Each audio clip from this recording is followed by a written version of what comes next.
Hello friends, कैसे हैं सभी लोग। दोस्तों, कैसे चल रही है DEd SCID first year exam preparation. दोस्तों, एग्जाम का टाइम बहुत पास आ चुका है, बहुत कम दिन बचे हैं हमारे पास। अगर सारा निकाल के इधर उधर का तो अगर हम बात करें तो ओनली 1 वीक है हमारे पास, यानी कि कुल 7 डेज है हमारे पास प्रिपरेशन के लिए। तो आज भी हम आपको कुछ मोस्ट इंपोर्टेंट क्वेश्चंस लेकर आए हैं और आज के क्वेश्चन रहेंगे हमारे कोर्स 2 से रिलेटेड। ठीक है, यानी कि कोर्स 2 के लिए मोस्ट इंपोर्टेंट क्वेश्चंस करने वाले हैं, जो पार्ट ए और पार्ट बी के लिए अत्यधिक महत्वपूर्ण है। ठीक है, तो आज के क्लास में भी हम करेंगे बीएड एग्जाम प्रिपरेशन के लिए most important question for exam course 2 से, यानी कि कोर्स 2 से जितने भी प्रश्न पूछे जाएंगे आपके पार्ट ए और पार्ट बी में, उनके लिए महत्वपूर्ण प्रश्न हैं। देखिए दोस्तों, कोर्स 2 जो है अपने आप में प्रैक्टिकली ज्यादा है। ठीक है ना, कोर्स 2 में अगर देखा जाए तो प्रैक्टिकली ज्यादा है ये पेपर हमारा, कोर्स या पेपर 2 या कोर्स 2। तो इसमें थ्योरिकल जो क्वेश्चंस बन रहे थे, मैंने बहुत ही ज्यादा सिलेक्टिव क्वेश्चन आज लेकर आई हूँ। बहुत ही ज्यादा सिलेक्टिव क्वेश्चन मैंने आपको निकाले हैं कि किस तरीके से प्रश्न आपको पूछा जा सकता है और किस तरीके से पूछे गए हैं अब तक, मतलब पेपर 2 से या कोर्स 2 से प्रश्न। ठीक है, तो चलिए स्टार्ट करते हैं। आज का क्वेश्चन फर्स्ट देखिए, भारतीय साहित्य में ऑटिज्म शब्द का उल्लेख कब किया गया था। यानी कि भारतीय साहित्य में कह रहे हैं कि ऑटिज्म शब्द का उल्लेख कब किया गया था। तो ऑटिज्म शब्द का उल्लेख 1959 में किया गया था। और प्रश्न आपको इस तरीके से भी आ सकता है, क्योंकि इसलिए नहीं बताया लिखाया मैंने या आज नहीं बताया ये क्वेश्चन, क्योंकि अब से पहले जो मैंने प्रश्न कराया उनमें कराया।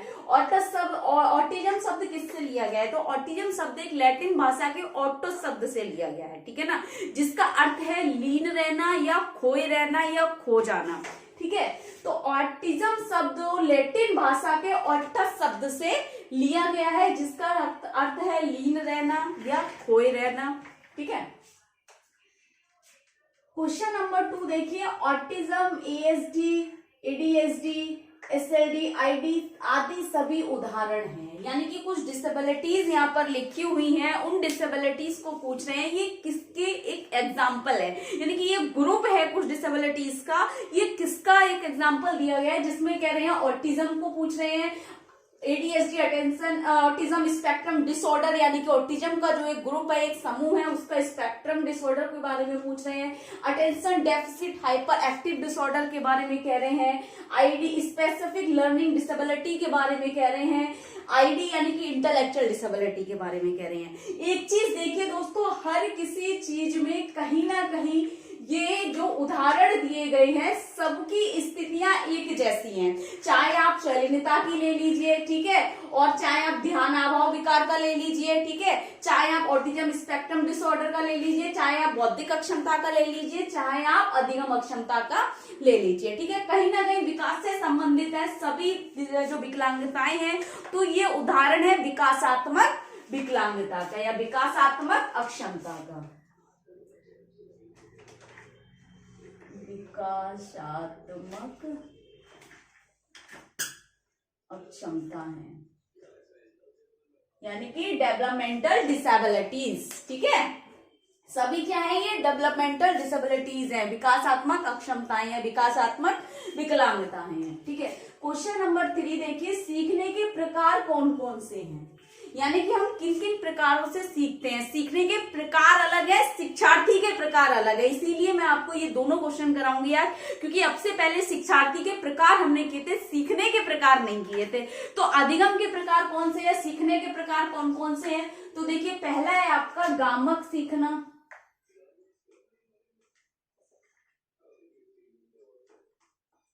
यानी कि मोटर लर्निंग। ठीक है, दूसरा है मौखिक सीखना, मौखिक सीखना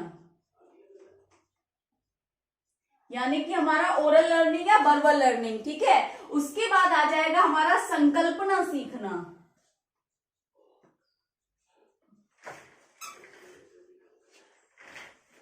यानी कि कॉन्सेप्चुअल लर्निंग। ठीक है, ये 3 प्रकार हैं सीखने के। क्वेश्चन नंबर 4 देखिए, बहुबुद्धि सिद्धांत के प्रतिपादक कौन है। ये क्वेश्चन पहले भी करा रखा है मैंने, लेकिन मैंने इस तरीके से नहीं कराया था। ठीक है ना, तो इस तरीके से भी प्रश्न पूछ जा सकता है या इस तरीके से भी आ सकता है कि बहुपदी सिद्धांत के प्रतिपादक कौन है? हार्वर्ड गार्डनर है। हार्वर्ड गार्डनर है। और इन्होंने, अगर क्वेश्चन ये भी आ सकता है कि हार्वर्ड गार्डनर ने कितने प्रकार की बुद्धि बताई है, तो 8 प्रकार की बताई है इन्होंने, ठीक है ना, 8 प्रकार की बुद्धियां बताई हैं। क्वेश्चन नंबर 5 देखिए, विकासात्मक अवधि कितनी होती है? यानी कि किसी व्यक्ति का विकास कब तक होता है, मानव विकास कब तक होता है? तो मानव विकास की जो अवधि है 18 वर्ष तक है, 0 से 18 वर्ष, ठीक है ना, 0 से 18 वर्ष। क्वेश्चन नंबर 6 देखिए, स्वैलिनता के प्रकार लिखिए, यानी कि ऑटिज्म के टाइप्स पूछे हैं यहाँ पर। अगर हम देखें तो ऑटिज्म स्पेक्ट्रम डिसऑर्डर जो है अपने आप में बहुत बड़ा एक स्पेक्ट्रम यानी कि एक समूह है, ठीक है ना, कम्ब्रेला है। लेकिन अगर हम इसके मेन टाइप्स की बात करें तो 5 टाइप है। कौन कौन से? एक तो हो गया एस्पर्जर सिंड्रोम। कितने हैं? 5 टाइप है इसके। एक है एस्पर्जर सिंड्रोम, ठीक है। उसके बाद आपका है ऑटिज्म डिसऑर्डर, ऑटिज्म डिसऑर्डर, ठीक है। उसके बाद आ जाएगा आपका रेड डिसऑर्डर या रेड सिंड्रोम भी बोल सकते हैं हम इसको, ठीक है, रेड सिंड्रोम, ठीक है। उसके बाद आ जाएगा हमारा सीडीडी और पीडीडी, सीडीडी और पीडीडी, एनओएस, ठीक है। सीडीडी चाइल्ड डिसइंटीग्रेटिव डिसऑर्डर और परवेसिव डेवलपमेंटल डिसऑर्डर और नॉट अदरवाइज स्पेसिफाइड। देखिए पीडीडी का जो पूरा नाम है, कभी कभी 1 नंबर में आपसे पूछ लेगा कि पीडीडी का पूरा नाम क्या है, तो आपको पता होना चाहिए pervasive developmental disorder not otherwise specified, इसलिए मैंने आपको ये इंग्लिश में कराए हैं। सीडीडी भी पूछ लेगा, सीडीडी का विस्तार क्या है, फुल फॉर्म क्या है, तो चाइल्डहुड डिसइंटीग्रेटिव डिसऑर्डर, ठीक है। नेक्स्ट देखिए क्वेश्चन नंबर 7, नवीन ज्ञान और नवीन प्रक्रियाओं को प्राप्त करने की प्रक्रिया क्या कहलाती है? यानी कि नए ज्ञान को प्राप्त करना और नवीन प्रक्रियाओं को सीखने की या प्रक्रिया को प्राप्त करने की प्रक्रिया क्या कहलाती है? तो अधिगम कहलाती है, यानी कि लर्निंग। अधिगम भी कर सकते हैं हम यहाँ पर, सीखना भी कर सकते हैं, ठीक है ना, सीखना कहलाती है, ठीक। नेक्स्ट देखिए क्वेश्चन नंबर 8, सीखना सार्वभौमिक है। यहाँ पर बहुत सारी चीजें लिखी है, बाद में पता चलेगा ये क्वेश्चन क्या कह रहा है और सभी आंसर इस क्वेश्चन में है, ठीक है ना। क्वेश्चन बनेगा, पढ़िए पहले। सीखना सार्वभौमिक है, जीवन प्रयत्न है, अनुकूलन है, उद्देश्यपूर्ण है, परिवर्तन है, विवेकपूर्ण है, खोज है, व्यक्तिगत है, सामाजिक आदि सभी हैं। ये सभी सीखने की विशेषताएं हैं, कैरेक्टरिस्टिक्स ऑफ लर्निंग, ठीक है। ये क्या है? सभी सीखने की विशेषताएं हैं, यानी कि विशेषताएं, ठीक है। अब देखिए अगर ये 5 नंबर में अगर आपको आ जाए ना कि सीखने की विशेषताएं कौन कौन सी है, सीखने की विशेषताएं लिखिए, विस्तार पूर्वक समझाइए, सीखने की विशेषताओं की व्याख्या कीजिए, तो आपको यहाँ देखिए कितने सारे आपको लाइन्स या हेडिंग्स मिल जाएंगे। सीखना क्या है? तो सीखना एक सार्वभौमिक है, तो आप इसको डिटेल कर सकते हैं। सीखना जीवन प्रयत्न चलने वाली प्रक्रिया है, पीछे जाओ बेटा, ठीक है। सीखना क्या है? अनुकूलन की प्रक्रिया है, क्योंकि जब तक हम सीखते नहीं है तब तक हम किसी चीज में अडेप्टिव नहीं कर सकते, यानी कि एडजस्ट नहीं हो सकते, ठीक है। सीखना क्या है? एक उद्देश्यपूर्ण है। सीखना परिवर्तन है, जब हम किसी व्यवहार में कोई किसी कार्य को सीख लेते हैं तो हमारे व्यवहार में परिवर्तन होता है, ठीक है, तो उसे सीखना कहते हैं। सीखना क्या है? विवेकपूर्ण है, यानी कि बुद्धि है। सीखना क्या है? खोज है, जब किसी कार्य को हम सीख रहे हैं तो कहीं ना कहीं किसी चीज की खोज की जा रही है। सीखना व्यक्तिगत है, सामाजिक आदि सभी क्या हैं? ये सीखने की विशेषताएं हैं। अब आ जाएगा क्वेश्चन इस तरीके से, सीखने की 2 विशेषताएं बताइए, तब इनमें से आप कोई 2 विशेषताएं करके आ सकते हैं, आपको पता होना चाहिए, ठीक है। इसलिए इस टाइप का मैंने क्वेश्चन बनाया ताकि आपको क्या है कि कॉन्सेप्ट क्लियर हो जाए कि सीखना क्या है, ठीक है ना। अब एक चीज आ जाए कि 2 नंबर में सीखना क्या है, तब आप बहुत अच्छे से बता सकते हैं। सीखना एक ऐसी प्रक्रिया है जो जीवन प्रयत्न चलने वाली है, और सीखना उद्देश्यपूर्ण, परिवर्तन और विवेकपूर्ण, खोज एवं व्यक्तिगत सामाजिक है। इस तरीके से भी आप इसको कर सकते हैं, ठीक है ना। नेक्स्ट देखिए क्वेश्चन नंबर 9, डिस्ग्राफिया क्या है? डिस्ग्राफिया क्या है दोस्तों? लेखन संबंधी विकार, लेखन संबंधी विकार। अधिगम अक्षमता का एक प्रकार है ये, लर्निंग डिसेबिलिटी का। क्वेश्चन नंबर 10 देखिए, शारीरिक सीखने, भाषा, व्यवहार आदि क्षेत्रों में हानि का कारण स्थितियों का एक समूह है। ठीक है, जो दिनचर्या के कार्य को प्रभावित करता है, क्या है? यहाँ पर देखिए कुछ चीजें लिखी उन्होंने, शारीरिक सीखने, भाषा, व्यवहार आदि, यानी कि शारीरिक क्रियाएं जो हो गई, सीखने में जो हो, सीखने की क्रियाएं हो गई, भाषा, व्यवहार आदि जितने भी कौशल हो गए, या शारीरिक कौशल, भाषा कौशल, सीखने के कौशल, ठीक है, इन सभी क्षेत्रों में हानि का कारण एक स्थिति, एक कंडीशन बन गई है, जिनका एक समूह है, जिसके कारण क्या हो रहा है? दिनचर्या के कार्य को प्रभावित कर रही है। तो ये क्या है? जहां पर कहीं ना कहीं आपके कौशल प्रभावित होते हैं और दिनचर्या प्रभावित होती है, और जो विकास से संबंधित होते हैं, तो वह क्या कहलाती है? विकासात्मक अक्षमता। क्या है ये? विकासात्मक अक्षमता, विकासात्मक अक्षमता। डेड हो गया मार्कर। ठीक, नेक्स्ट देखिए क्वेश्चन नंबर 11, ऑटिज्म बच्चे सबसे ज्यादा कैसे सीखते हैं? देखिए दोस्तों, मैंने भी कम से कम 6 या 7 साल ऑटिज्म बच्चों के साथ काम किया है, ठीक है ना, केंजियो में। और फिर दूसरी बात, ऑटिज्म बच्चे अगर मैं देखूं, और सबसे ज्यादा हाइपर एक्टिव बच्चों के साथ काम किया है मैंने, क्योंकि बहुत ज्यादा चोटें खाई हैं उनसे, और बहुत ज्यादा उनका मैनेजमेंट भी किया है बिहेवियर में। तो दोस्तों देखिए, ऑटिज्म बच्चे सबसे ज्यादा कैसे सीखते हैं? तो ऑटिज्म बच्चे सबसे ज्यादा देखकर सीखते हैं, विजुअल लर्निंग होती है उनकी, देखकर सीखते हैं, देखकर। ठीक, क्वेश्चन नंबर 12 देखिए, ऑटिज्म के क्षेत्र कौन कौन से हैं? यानी कि ऑटिज्म के क्षेत्र कौन कौन से हैं दोस्तों? ऑटिज्म का क्षेत्र है सामाजिक, ठीक, संप्रेक्षण और काल्पनिक। ये क्या है? ऑटिज्म के क्षेत्र हैं। नेक्स्ट देखिए क्वेश्चन नंबर 13, बौद्धिक अक्षमता के कारणों को कितने भागों में विभाजित किया गया है? तो 3 भागों में विभाजित किया गया है। लास्ट ईयर क्या हुआ था, एक फर्स्ट ईयर के स्टूडेंट जो क्या करके आए थे, उन्हें ध्यान नहीं रहा कि वो किस चीज का आंसर दे रहे हैं, उन्होंने कारणों की जगह प्रकारों का वर्गीकरण करके आ गए। वो बाद में बताया कि मैम गलत हो गया, हमने ठीक से पढ़ा नहीं और हम प्रकार का वर्गीकरण करके आ गए, 2 नंबर में लिख के आ गए। और ठीक है, मनोवैज्ञानिक वर्गीकरण, शैक्षणिक वर्गीकरण और चिकित्सीय वर्गीकरण। बाद में देखा कि बौद्धिक अक्षमता के कारणों का वर्गीकरण उन्होंने पूछा है, तो 3 भागों में किया गया है, तो ऐसी गलती ना करें आप, ठीक है। तो जन्म से पूर्व, जन्म के समय और जन्म के बाद, ठीक है। जन्म के समय, बेटा उधर जाओ थोड़ा सा, बस 2 मिनट और दीजिए, ठीक है। बौद्धिक अक्षमता के कारणों को 3 भागों में विभाजित किया गया है, प्रीनेटल, नेटल, पोस्टनेटल, यानी कि जन्म के समय, जन्म के पूर्व, जन्म के समय और जन्म के बाद, या प्रसव पूर्व, प्रसव के समय या प्रसव के बाद। क्वेश्चन नंबर 14 देखिए, डिस्लेक्सिया क्या है? तो डिस्लेक्सिया क्या है दोस्तों? पठन विकार है, पठन विकार, ठीक। नेक्स्ट देखिए क्वेश्चन नंबर 15, एफएसीपी सूची का विकास किसके द्वारा किया गया था? यानी कि एफए सूची किसने बनाया है? जो FA function assessment checklist programming जो है किसने दिया है? तो फंक्शन असेसमेंट चेकलिस्ट प्रोग्रामिंग जो है विजय लक्ष्मी और जयंती नारायण ने दिया है। विजय लक्ष्मी एवं जयंती नारायण, ठीक।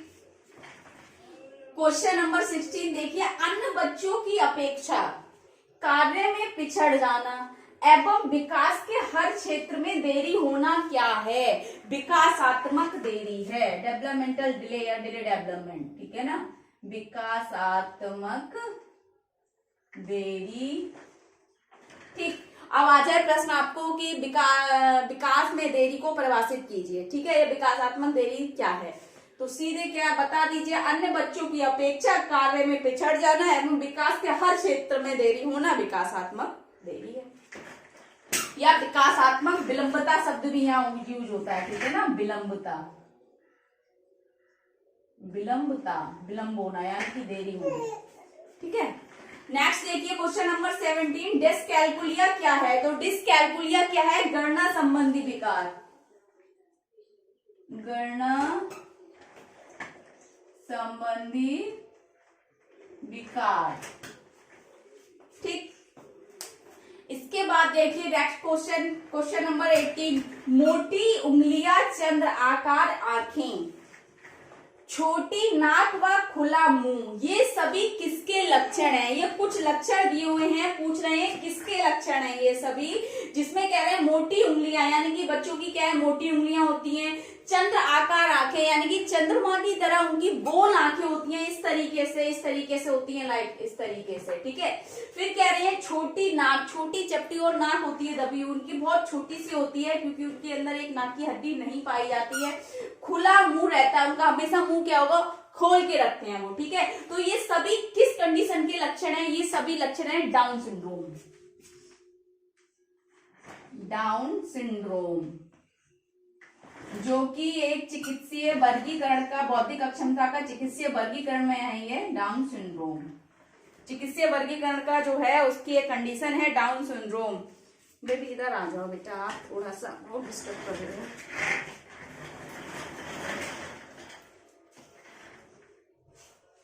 क्वेश्चन नंबर 19 देखिए, पोर्टेज असेसमेंट टूल में कितने क्षेत्र हैं? यानी कि पोर्टेज असेसमेंट टूल जो है उसमें कितने क्षेत्र दिए गए हैं? तो पोर्टेज असेसमेंट टूल में देखिए 6 है, यानी कि 6 क्षेत्र हैं। कौन कौन से हैं? एक तो है शिशु उद्दीपन, दूसरा है स्वयं सहायता, तीसरा है गामक, बौद्धिक 1 2 3 4 और फिर है भाषा 5 और छठा एक है सामाजिक। ये 6 क्षेत्र दिए हुए हैं उसमें। ठीक है, नेक्स्ट देखिए क्वेश्चन नंबर 20, बौद्धिक अक्षमता की रोकथाम को कितने भागों में बांटा गया है? ध्यान रखना, बौद्धिक अक्षमता का वर्गीकरण पूछ सकते हैं, बौद्धिक अक्षमता के रोकथाम का वर्गीकरण पूछ सकते हैं, बौद्धिक अक्षमता के कारणों का वर्गीकरण पूछ सकते हैं। तो प्रश्न को 2 बारी पढ़ें, उसके बाद उसका आंसर देना है। ठीक है, इसमें रोकथाम का पूछा गया है, कितने भागों में बांटा है? तो 3 भागों में बांटा है, प्राथमिक, द्वितीय, तीसरा है तृतीय। ठीक, क्वेश्चन नंबर 21 देखिए, थोड़ा मोस्ट इंपोर्टेंट है, देखिए कंडीशंस पे है। आप हाइड्रोसेफेली, माइक्रोसेफेलिस, एनेन्सेफेलिस सभी स्थितियां किस विकार का उदाहरण हैं? यानी कि एक कंडीशन दे देंगे और आपसे पूछेंगे ये किस विकार से संबंधित है, ये किसका एग्जाम्पल है, तो आपको पता होना चाहिए हाइड्रोसेफेलिस, माइक्रोसेफेलिस, एनेन्सेफेलिस सभी स्थितियां जो हैं केंद्रीय तंत्रिका संरचना विकार के उदाहरण हैं। केंद्रीय तंत्रिका संरचना विकार के उदाहरण हैं। ठीक है, क्वेश्चन नंबर 22 देखिए, Down syndrome, fragile X syndrome, Patau syndrome, Edward syndrome, Klinefelter syndrome और टर्नर सिंड्रोम आदि सभी क्या हैं? कुछ कंडीशंस यहाँ पर दी गई हैं। ठीक है, जो हो सकता है 1 नंबर में 2 नंबर में आपसे पूछ ले, इसलिए मुझे ऐसा लग रहा था कि अगर बहुत डिटेल में समझाए तो अब टाइम नहीं है, लेकिन हाँ 1 नंबर में या 2 नंबर में आपसे इसके बारे में पूछ ले तो आपको पता होना चाहिए ये किसके एग्जाम्पल है, ये कंडीशन किस विकार से संबंधित है, कौन से डिसऑर्डर से रिलेटेड है, तो आपको पता होना चाहिए। फिर से पढ़ेंगे, Down syndrome, fragile X syndrome, Patau syndrome, Edward syndrome, Klinefelter syndrome और टर्नर सिंड्रोम सभी किससे संबंधित है? गुणसूत्रीय विकार से, क्रोमोसोमल डिसऑर्डर है ये सभी। ठीक है ना, गुणसूत्रीय विकार है ये सभी। ठीक है, क्रोमोसोमल डिसऑर्डर। ठीक है, क्वेश्चन इस तरीके से आ जाएगा, गुणसूत्रीय विकार, कोई निम्नलिखित में से कोई 2 गुणसूत्रीय विकार को लिखिए। ठीक है ना, तब आपको पता होना चाहिए, तो इनमें से आप ये याद कर लीजिए। ठीक है, या इस तरीके से आपको दे देंगे, आपको पता ही नहीं होगा, इसलिए मैंने बहुत शॉर्ट तरीके से आपको कुछ चीजें बताई हैं आज जो आपके एग्जाम के लिए मोस्ट इंपोर्टेंट रहेंगी। क्वेश्चन नंबर 23 देखिए, शिक्षार्थी के प्रकार लिखिए। पहले भी करा चुके हैं, एक बार फिर से रिपीट करते हैं। शिक्षार्थी के प्रकार पूछे हैं और वहां पर हमने लर्निंग के टाइप किए थे। ठीक है, तो शिक्षार्थी के प्रकार कौन कौन से हैं? दृश्य शिक्षार्थी, 1 मिनट दीजिए बेटा, क्या कर रहे हैं, इससे कह लो ना। शिक्षार्थी के प्रकार कौन कौन से हैं? दृश्य शिक्षार्थी, ठीक है, श्रवण शिक्षार्थी, ठीक, और आपका है स्पर्शनीय, या फिर हम कह सकते हैं किनेस्थेटिक, किनेस्थेटिक शिक्षार्थी। ठीक है, यानी कि हमारा विजुअल लर्नर हो गए और बल्बल लर्नर हो गए और किनेस्थेटिक टेक्टाइल, या किनेस्थेटिक या टेक्टाइल बोल सकते हैं, टेक्टाइल एवं किनेस्थेटिक लर्नर, 3 प्रकार के शिक्षार्थी हैं। क्वेश्चन नंबर 24 देखिए, हेलर सिंड्रोम का दूसरा नाम क्या है? तो हेलर सिंड्रोम का दूसरा नाम है CDD, चाइल्डहुड डिसइंटीग्रेटिव डिसऑर्डर। ठीक है, क्वेश्चन नंबर 25 देखिए, टैक्स शिक्षण एवं टीच प्रोग्राम मुख्यतः किन बच्चों के लिए प्रयोग किया जाता है? टैक्स शिक्षण विधि एवं टीच प्रोग्राम ऑटिज्म बच्चों के लिए किया जाता है, ऑटिज्म बच्चों के लिए। ठीक है, तो आज हमने पूरे 25 प्रश्नों पर बात की है जो आपके कोर्स सेकंड या पेपर सेकंड के लिए बहुत ही ज्यादा मोस्ट इंपोर्टेंट क्वेश्चंस हैं। बहुत चीजें आपने नहीं सीखी आज के प्रश्नों में, कम से कम 10 प्रश्न ऐसे हैं जो आपको सिलेबस में बहुत बारीकी से उनके अंदर से, मतलब बहुत ही ज्यादा टाइप्स में, क्लासिफिकेशन के टाइप से निकाली हुई कुछ ऐसे क्वेश्चन है, कुछ ऐसी कंडीशंस के बारे में हमने बताया है जो आपके एग्जाम के लिए मोस्ट इंपोर्टेंट हो सकती है। क्योंकि क्या है ना, जो सिलेबस चेंज हुआ है उसके अकॉर्डिंग देखा जाए ना, तो आपका जो क्वेश्चन पेपर होगा ना, जो कोर्स 2 का, वो थोड़ा हार्ड होगा। यानी कि कोर्स 2 अपने आप में थोड़ा प्रैक्टिकली है, इसलिए हमें थोड़ा हार्ड लग रहा है। ठीक है, तो बहुत ही ज्यादा मोस्ट इंपोर्टेंट क्वेश्चन थे टॉपिक से रिलेटेड, वो मैंने आपको करा दिए हैं। बाकी इसके अलावा कुछ समझ नहीं आ रहा है, कुछ डाउट लग रहा है, कुछ पूछना है, तो कमेंट बॉक्स में जाके कमेंट करें। ज्यादा से ज्यादा वीडियो लाइक करें, चैनल को सब्सक्राइब करें, बेल आइकन को प्रेस करें ताकि नेक्स्ट आने वाली क्लास आप तक पहुंचती रहे। दोस्तों, thank you so much, all the best.